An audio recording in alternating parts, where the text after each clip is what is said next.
Hello everyone, welcome to my YouTube channel. तो चलिए इस वीडियो में हम बात करते हैं नीट 2024 सिलेबस के बारे में। जैसे कि आपको पता होगा, परसों ना यहाँ पे जो एनएमसी की वेबसाइट है उस पर एक नोट्स आई है जिसमें कि आपका सिलेबस दिया गया है सारा कुछ। वहाँ पे हर एक चीज़ को अच्छे से समझाया गया है, मतलब कि क्या आपको पढ़ना है और क्या नहीं पढ़ना है। लेकिन तब भी बहुत सारे बच्चों को परेशानी होती है कि हम ओल्ड एनसीईआरटी ले, न्यू एनसीईआरटी ले, हमें ये सिलेबस कहाँ से मिलेगा। तो बहुत सारी प्रॉब्लम्स आती है हमें, क्योंकि नीट क्रैक करना है हमें, तो एनजाइटी होती है यार, अगर हम ये छोड़ेंगे तो प्रॉब्लम मत होगी हमें। ठीक है, तो वही मैं आपको यहाँ पे जो एनसीईआरटी 2 है इन पे दिखाऊंगा मार्क करके कि क्या आपको पढ़ना है और क्या नहीं पढ़ना है। लेकिन आपको मैं पहले बताऊं, यहाँ पे आपके पास ओल्ड एनसीईआरटी होनी चाहिए, क्योंकि जो न्यू एनसीईआरटी है ना, उसमें मसला ये है, उसमें कुछ टॉपिक्स मिसिंग है, जबकि जो ओल्ड है इसमें सारे के सारे टॉपिक्स दिए हैं। तो आपके पास ओल्ड एनसीईआरटी ही होनी चाहिए। अगर अब आप में से किसी के पास न्यू एनसीईआरटी है तो मैं आपको बता दूं, आपको नई लेने की कोई ज़रूरत नहीं है, आप पीडीएफ डाउनलोड कर सकते हो। ठीक है। और हाँ, यहाँ पे एक चीज़ बताऊं मैं आपको, फिजिक्स वाला ने लॉन्च किया है यकीन 5.0, जिसके क्लासेस स्टार्ट होने वाले हैं 9 अक्टूबर से। तो वहाँ पे आपको सारा का सारा जो अपडेटेड सिलेबस है ना, मतलब कि क्या आपको पढ़ना है क्या नहीं पढ़ना है बुक से, वो सारा का सारा आपको पढ़ाया जाएगा अच्छे तरीके से। आपको टेंशन लेने की कोई ज़रूरत नहीं है यहाँ पे। और साथ ही साथ वहाँ पे बहुत सारे फास्ट ट्रैक बैचेस भी है, जिसके थ्रू आप अपना जो 11th का सिलेबस है या 12th का सिलेबस है उसको विद इन 4 मंथ कंप्लीट कर सकते हो। तो चलिए मैं आपको उनका ओवरव्यू देता हूँ। तो सबसे पहले हम यहाँ पे फिजिक्स वाला बैचेस की बात करेंगे। जैसे कि यहाँ पे यकीन 5.0 है फॉर नीट ड्रॉपर्स, लक्ष्य fast track for class 12th, arjuna fast track for class 11th, और इन सभी का प्राइस 3200 है। इन सभी बैचेस में फिजिक्स वाला आपको दे रहा है इंडिया के टॉप एजुकेटर्स, जो बनाएंगे आपको physics, chemistry, botany and zoology में perfect. Classes will be 6 days a week and 3 live lectures per day. और क्लास कंप्लीट होने के बाद आपको यहाँ पे डीपीपीज मिलेंगी with their video solution in quiz format. और हर एक क्लास के आपको पीडीएफ नोट्स भी मिलेंगे जो कि अपलोड होंगे फिजिक्स वाला की ऐप पे। एंड यहाँ पे और एक चीज़ स्पेशल है, जो कि टेस्ट यहाँ पे शेड्यूल्ड टेस्ट होते हैं अकॉर्डिंग टू द प्लानर। और इतना ही नहीं, साथ ही साथ आपको यहाँ पे मॉड्यूल्स भी मिलेंगे जो कि आप परचेज कर सकते हो नीचे दिए गए लिंक से। हर एक बैच का यहाँ पे अलग अलग मॉड्यूल सेट है। ठीक है। तो अगर अब आप में से कोई इन बैच को ज्वाइन करना चाहता है तो आपको नीचे डिस्क्रिप्शन में लिंक मिल जाएगी, वहां से आप चेकआउट कर सकते हो। और साथ ही साथ आप मेरा कूपन कोड MP150 यूज कर सकते हो, जिसकी मदद से आपको इंस्टेंट 150 रुपीज ऑफ मिलेगा। तो चलिए सबसे पहले मैं आपको क्लास 11th की बायो का दिखाता हूँ, उसके बाद क्लास 12th वाली। ठीक है। यहाँ पे सबसे पहला जो यूनिट है वो है डाइवर्सिटी इन लिविंग वर्ल्ड। इसमें थोड़ी सी चेंज है, ये जो टेक्सोनॉमिकल एड्स है इसको ख़त्म कर दिया गया है, ये आपको नहीं पढ़ना है यहाँ से। ठीक है। उसके बाद है दूसरा बायोलॉजिकल क्लासिफिकेशन, इसमें कुछ भी चेंज नहीं है, सारा का सारा आपको पढ़ना है। इसके बाद है प्लांट किंगडम, मैं जल्दी जल्दी दिखाऊंगा आपको, लेकिन आपको यही चीज़ें पढ़नी है जो मैं आपको बोलूँगा। ठीक है।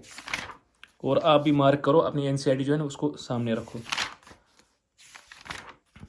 देखो यहाँ पे इन्होंने लिखा है कि एंजियोस्पर्म्स को नहीं पढ़ना है, लेकिन यहाँ पे जो 12th की बुक होती है ना, वहाँ पे आप इसको आराम से पढ़ते हो, क्योंकि यहाँ पे है ना ये डबल फर्टिलाइजेशन, ये वहाँ पे भी आपको मिलेगा, तो टेंशन लेने की कोई बात नहीं है। ये अगर यहाँ से नहीं भी पढ़ोगे ना, मतलब आपको नहीं पढ़ना है यहाँ से, ठीक है, वहाँ से आप आराम से पढ़ सकते हो।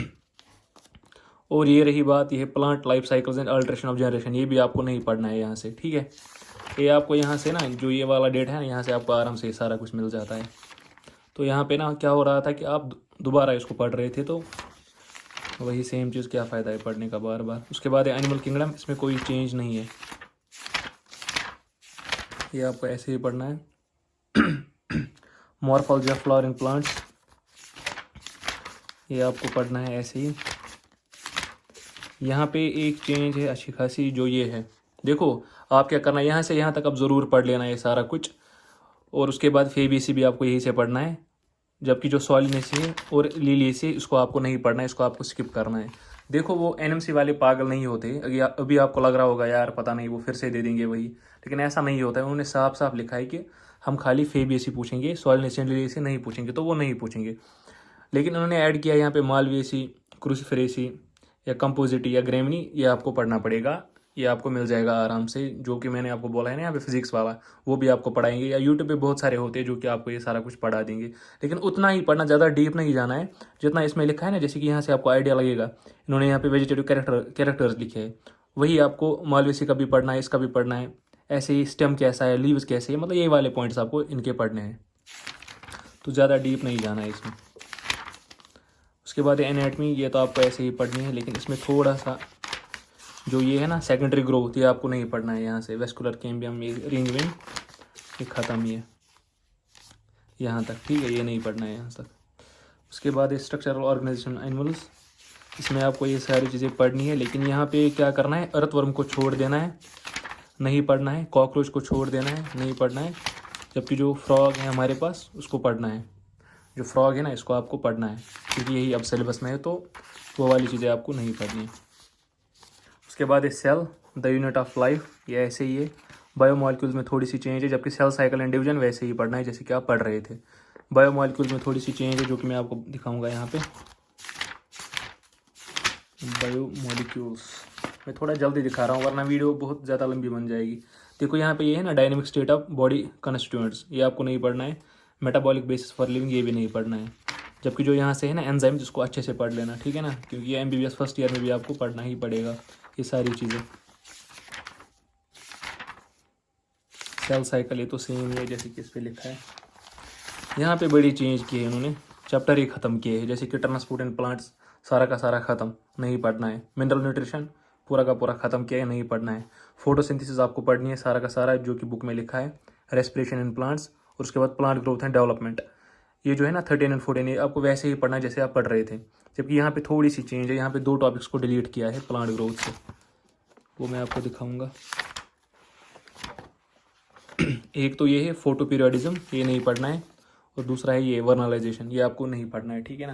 मतलब ये जो एग्जाम्पल्स है ना, थोड़ी सी कम हो गई है यहाँ से। उसके बाद ह्यूमन फिजियोलॉजी में डाइजेशन एंड एब्जॉर्प्शन पूरा का पूरा ख़त्म किया है, ये नहीं पढ़ना है आपको, ठीक है, जबकि ये बहुत ईजी था। उसके बाद ये ऐसे ही पढ़ना है 17, 18, 19, 20, 21, 22। यहाँ पे सिर्फ और सिर्फ चेंज है, यहाँ पे न्यूरल कंट्रोल एंड कोऑर्डिनेशन, इसमें थोड़ी सी चेंज है, जो कि आई और ईयर था, वो नहीं पढ़ना है आपको, तो ना यहाँ से है। बाकी वैसे ही पढ़ना है जैसे आप पढ़ रहे थे। आई को नहीं पढ़ना है, और साथ ही साथ ईयर को भी नहीं पढ़ना है, जो कि थोड़े से टफ होते हैं। सेंसरी रिसेप्शन एंड प्रोसेसिंग, मतलब यहाँ से ही नहीं पढ़ना है, इसको आप अच्छे से नज़र दे देना, ठीक है, ये इंपॉर्टेंट है। बाकी सारा कुछ वैसे ही है। और हाँ, अगर आपके पास ये है ना सप्लीमेंट्री मटेरियल आपकी इसमें लिखे हैं, तो ये आप अच्छे से पढ़ लेना, इसको नहीं छोड़ना, इससे क्वेश्चंस आते रहते हैं, ठीक है। बहुत इंपॉर्टेंट है, 2-3 क्वेश्चन जिससे बनते हैं आराम से, क्योंकि मैरसमस या कॉशकर ये नहीं होता है वहाँ से। तो ये हो गया क्लास 11th। अब एक क्लास 12th। क्लास 12th में क्या किया है देखो, इसमें जो पहला चैप्टर है रिप्रोडक्शन इन ऑर्गेनिजम्स, इसको ख़त्म किया है, ये नहीं पढ़ना है आपको, इसको बिल्कुल ही मतलब हाथ नहीं लगाना है इसको। बाकी sexual reproduction in flowering plants ये पढ़ना है। ह्यूमन रिप्रोडक्शन, रिप्रोडक्टिव हेल्थ, इसको आपको पढ़ना है। जेनेटिक्स एंड एवोल्यूशन वैसे ही पढ़ना है जैसे आप पढ़ रहे थे।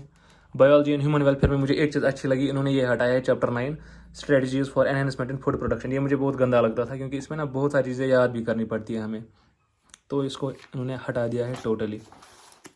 बायोटेक्नोलॉजी वैसे ही पढ़ना है जैसे आप पढ़ रहे थे। उसके बाद इकोलॉजी में इन्होंने खाली जो ऑर्गेनिज्म एंड पॉपुलेशन है वैसे ही पढ़ना है, जबकि इकोसिस्टम में इन्होंने थोड़ी सी चेंज की, जो इकोलॉजिकल सक्सेशन है ना, देखो मैं आपको दिखाऊंगा, 241 पे है, 241, ये मेरी NCERT जो मैंने पढ़ी थी उस टाइम पे, ठीक है, अपने नीट के टाइम पे। 241, 247, मुझे थोड़ा ऐसे देखना पड़ता है, मतलब ये इसमें उन्होंने क्या डिलीट किया है देखो,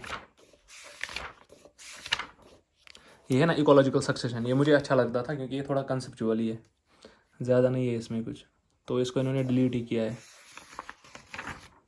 ये नहीं पढ़ना है। जबकि जो न्यूट्रन साइकिलिंग है ना, ये पढ़ना आप, इसमें carbon cycle, phosphorus cycle, ecosystem services, ये आप अच्छे से पढ़ लेना। उसके बाद है बायोडाइवर्सिटी एंड कंजर्वेशन, ये वैसे ही पढ़ना जैसे आप पढ़ रहे थे। और उसके बाद दूसरी चेंज है एनवायरमेंटल इश्यूज, 270 पेज पे,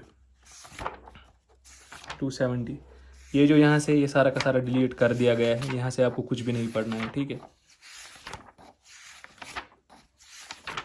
सारा कुछ डिलीट किया है इन्होंने। डिलीट क्या मतलब, बोला है कि नहीं पढ़ना है। तो ये रहा आपके बायो का सिलेबस। अगर मैं इसी में आपको सारा कुछ दिखाऊंगा तो वीडियो बहुत ज़्यादा लंबी बन जाएगी, और फिर अपलोड करने में भी टेंशन होती है और बोरिंग लगता है। तो इसीलिए जो फिजिक्स और केमिस्ट्री का है उसका मैं अलग से वीडियो बना दूंगा। वहाँ पे ना सीधे चैप्टर्स ही डिलीट किए हैं बहुत सारे, वो मैं आपको दिखाऊंगा नेक्स्ट वीडियो में, ठीक है। तो अभी इस वीडियो को आप लाइक कर देना। एम रखते हैं 100 लाइक्स का। पहली बार इस पर 100 लाइक्स करो आप, उसके बाद मैं अपलोड करूँगा वो वाला वीडियो, ठीक है। और हाँ, साथ ही साथ मैं आपको कंपैरिजन भी दिखाऊंगा कि ये 2023 का सिलेबस था, ये 2024 का सिलेबस है। मतलब वो लैपटॉप में मैंने रखा है, यहाँ से 2023 का, यहाँ से 2024 का सिलेबस। फिर आपको आराम से आइडिया लग जाएगा कि क्या सिस्टम था पहले और क्या है अब, ठीक है ना। और ये नहीं सोचना कि बहुत सारा कुछ डिलीट किया है तो क्या पता इन्हीं से क्वेश्चन डाले, ऐसा नहीं होता है। जो डिलीट किया है ना उससे क्वेश्चन नहीं आएगा, जो इन्होंने बोला है पढ़ने के लिए उससे क्वेश्चन आएगा, टेंशन मत लो आप, ठीक है। तो बस इस वीडियो में इतना ही, थैंक यू।